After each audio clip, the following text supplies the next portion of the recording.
Quand on demande à ChatGPT si la création d'OpenAI s'est bien passée, il reconnaît qu'il y a eu des tensions. Mais ChatGPT est assez pudique. Derrière l'immense success story de la start-up californienne, il y a un des plus gros clashs de la Silicon Valley. Yeah, I fully admit to being a huge idiot here. You probably saw Elon yesterday. You know, I don't think about him that much. L'histoire d'OpenAI a tourné à la guerre entre deux de ses cofondateurs, Elon Musk et Sam Altman. Et d'une guerre entre deux milliardaires, on est passé au psychodrame collectif le jour où Sam Altman s'est fait évincer par son conseil d'administration. Et ce qui est fou à ce moment-là, c'est que les salariés d'OpenAI l'ont appris peut-être une minute avant. Et une grande partie de tout ça s'explique avec deux lettres, LP. Le jour où OpenAI a voulu créer la filiale OpenAI LP, tout a déraillé, voici pourquoi. Au début des années 2010, une discipline revient à la mode dans la région de San Francisco, l'intelligence artificielle. OpenAI débarque dans ce contexte en 2015. Son objectif, c'est de réunir des chercheurs pour développer une intelligence artificielle. Mais dès le début, c'est pas une start-up comme les autres. OpenAI n'est pas différente parce qu'elle fait des nouveaux goodies ou qu'il y a des super chefs étoilés, non. Elle est différente parce que c'est un laboratoire à but non lucratif. Autrement dit, son objectif n'est ni d'être rentable, ni de gagner de l'argent. Pourquoi ? Eh bien tout simplement pour travailler sans pression financière. Sa mission officielle, ça peut faire sourire aujourd'hui, c'est de veiller à ce que l'intelligence artificielle générale profite à l'ensemble de l'humanité. À l'origine du projet, il y a 11 cofondateurs. Parmi eux, Sam Altman, qui venait du Y Combinator, un des incubateurs de start-up les plus prestigieux de la côte ouest, et Elon Musk, qu'on ne vous présente plus. Entre les deux hommes, tout va bien. Ça fait même des podcasts ensemble. Today we have Elon Musk. Elon, thank you for joining us. Yeah, thanks for having me. Dès le départ, les 11 cofondateurs arrivent à récolter une grosse mise de départ, $1 milliard de budget. We really need to make sure it goes right. Ce financement XXL provient du gratin de la Silicon Valley. Il y a Elon Musk, bien sûr, mais il y a aussi Peter Thiel, un gourou de la tech ultra conservateur, très influent au Parti républicain, cofondateur de PayPal avec Elon Musk et un des premiers investisseurs de Facebook. Ou il y a encore Reid Hoffman, le cofondateur de LinkedIn. Avec $1 milliard au début, tout va bien. Mais rapidement, il y a un problème. On se rend compte que développer de l'IA, ça coûte cher, déjà à l'époque. Joséphine Bonne est journaliste au service tech des Échos. Elle suit de près le secteur de l'IA. Il y a besoin de puissance de calcul, de puissance informatique, notamment avec des fournisseurs comme Amazon et Google dès le début, pour donner de la puissance informatique. Et il y a aussi besoin d'argent pour payer les gens, les chercheurs. En 2015-2016, on arrive déjà à une centaine de personnes qui font partie d'OpenAI. Et tous ces gens-là, il faut les payer. Les ingénieurs, les chercheurs en IA, ça coûte cher. OpenAI a donc besoin d'argent, de beaucoup d'argent. Et là, ça va commencer à déraper. Pour trouver de l'argent, il faut attirer des investisseurs. Sauf qu'OpenAI est une structure à but non lucratif. Et attirer des investisseurs en leur expliquant qu'il n'y aura pas de retour sur investissement, c'est un peu compliqué. Pour contourner ce problème, Sam Altman propose en 2018 de créer une filiale OpenAI LP. LP pour Limited Partnership. En gros, c'est une filiale à but lucratif afin d'attirer des investissements, mais avec des bénéfices plafonnés, histoire de ne pas trop dénaturer la philosophie de départ. Concrètement, pour les investisseurs, les bénéfices sont limités à 100 fois leur mise de départ. Ça va, on est large, on reste dans la Silicon Valley. C'est un modèle hybride et une façon de ménager la chèvre et le chou pour contenter tout le monde. Sauf que justement, ça ne va pas du tout contenter tout le monde. En fait, c'est à ce moment-là qu'on assiste vraiment au divorce entre Sam Altman d'un côté et Elon Musk de l'autre.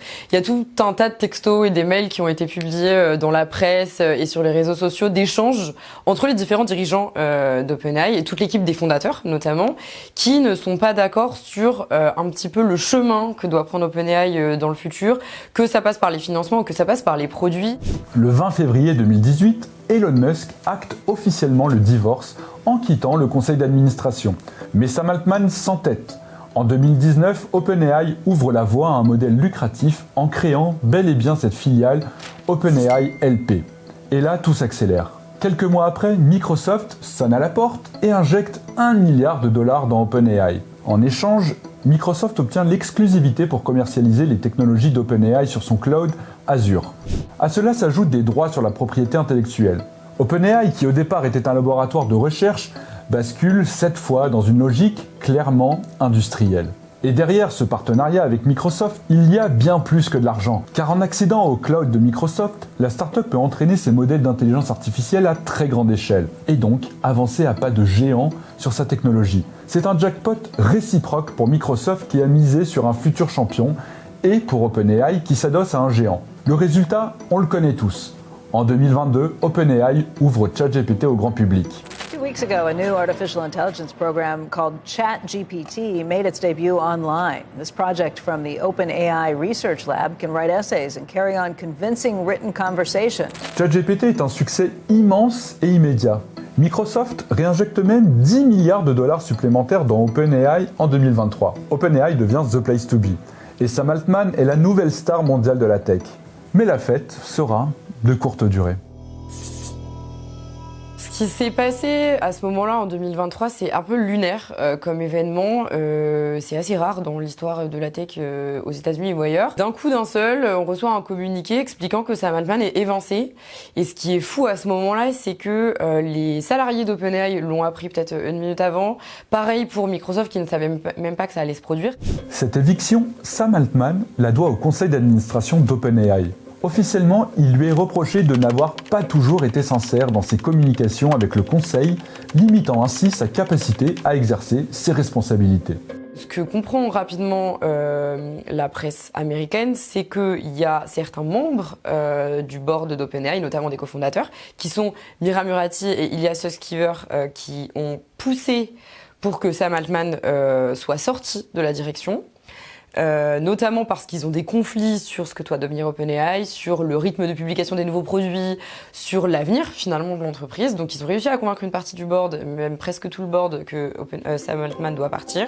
Une fois dehors, Sam Altman déclare sur X « Ce qui m'a le plus surpris, c'est que j'ai eu l'impression de lire mon propre éloge funèbre alors que je suis encore en vie. » L'histoire aurait pu s'arrêter là, mais le psychodrame va beaucoup plus loin.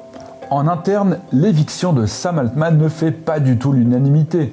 95% des salariés menacent de démissionner. Et Microsoft rajoute un peu de pression en se disant prêt à le recruter. Un membre du conseil d'administration déclare même publiquement regretter sa décision d'évincer Sam Altman. Plus grave, dans la Silicon Valley, le doute s'installe.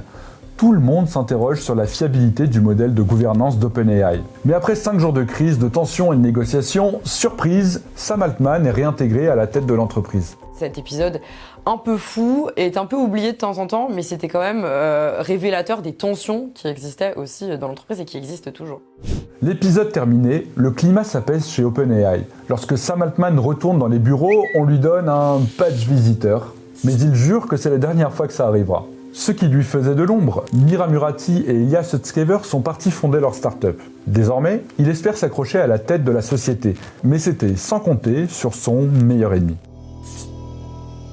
À partir de 2023, Elon Musk se lance dans une espèce de campagne un peu étrange de dénigrement contre OpenAI, bon, comme il sait si bien les faire, avec des tweets dans tous les sens, des déclarations, etc., des mots toujours plus hauts les uns que les autres. Et pour faire de l'ombre à OpenAI, Elon Musk lance sa propre entreprise d'intelligence artificielle, xAI. Il lance aussi son propre chatbot d'IA génératif, Grok. Mais ce n'est que le début de sa vengeance. Pour enfoncer clou, Elon Musk attaque Sam Altman et OpenAI en justice. Il les accuse d'avoir trahi la mission d'intérêt général définie lors de la création de l'organisation. Et un jour, alors qu'il est en France, Sam Altman manque de tomber de sa chaise. Sam Altman était à un dîner à l'Élysée ce jour-là, parce que c'était le sommet de l'action sur l'IA à Paris. Sam Altman est avec tout un tas de patrons à l'Élysée en train de dîner et il sort d'un coup d'un seul de la salle parce que il voit cette offre assez folle d'Elon Musk sur OpenAI qui dit « Je vais racheter OpenAI pour 97 milliards de dollars, j'ai réuni un certain nombre d'actionnaires et on fait une proposition de rachat. » Entre Sam Altman et Elon Musk, le déballage continue sur la place publique. You probably saw Elon yesterday. He said, quote, OpenAI will eat Microsoft alive. And then Satya responding to that. What do you think when you read that? You know, I don't think about him that much. Et sur les réseaux sociaux, il faut carrément sortir le popcorn. Par exemple, lorsque Sam Altman se plaint d'avoir attendu 7 ans et demi pour recevoir une Tesla, la marque dirigée par Elon Musk. Réponse cinglante de Musk, tu as volé un organisme non lucratif.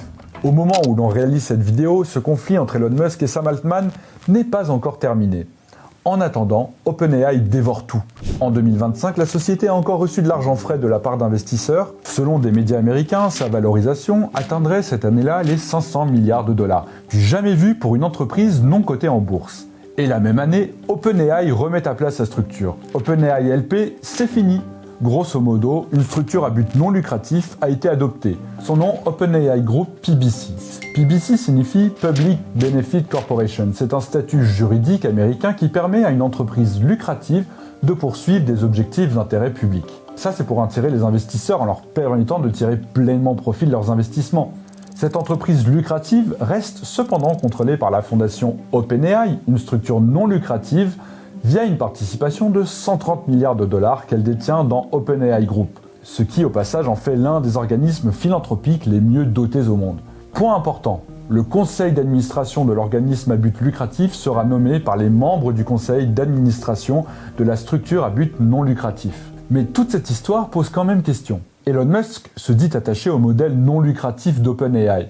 Mais aucune de ses entreprises à lui, Tesla, SpaceX ou même xAI, n'ont adopté ce modèle. Elles sont toutes à but lucratif. Alors pourquoi cette guerre chez OpenAI? Est-ce qu'au fond, il n'y aurait pas autre chose? Il y a eu quelques révélations qui ont été faites au fur et à mesure, quelques années après, sur ce qui s'est passé à la direction d'OpenAI. En fait, au moment de la création, Sam Altman et Elon Musk sont tous les deux à la tête de l'entreprise. Et il aurait été dit qu'en 2018, Elon Musk aurait cherché à être lui tout seul dirigeant d'OpenAI, ce qui n'aurait pas vraiment plu au conseil d'administration de l'époque, et Elon Musk s'en serait vexé plus ou moins, ce qui aurait entraîné son départ. Tout ça est encore un peu flou, c'est pas évident de savoir ce qui s'est vraiment passé. Ce qui est sûr, c'est qu'il y a vraiment eu le divorce à ce moment-là, et que c'est là qu'Elon Musk a claqué la porte et n'est jamais revenu. Merci beaucoup d'avoir suivi cette saga, on lit tous les commentaires et donc dites-nous si vous aviez été Sam Altman, qu'est-ce que vous auriez fait à sa place, on est très curieux et n'hésitez pas à vous abonner à la chaîne YouTube des Échos.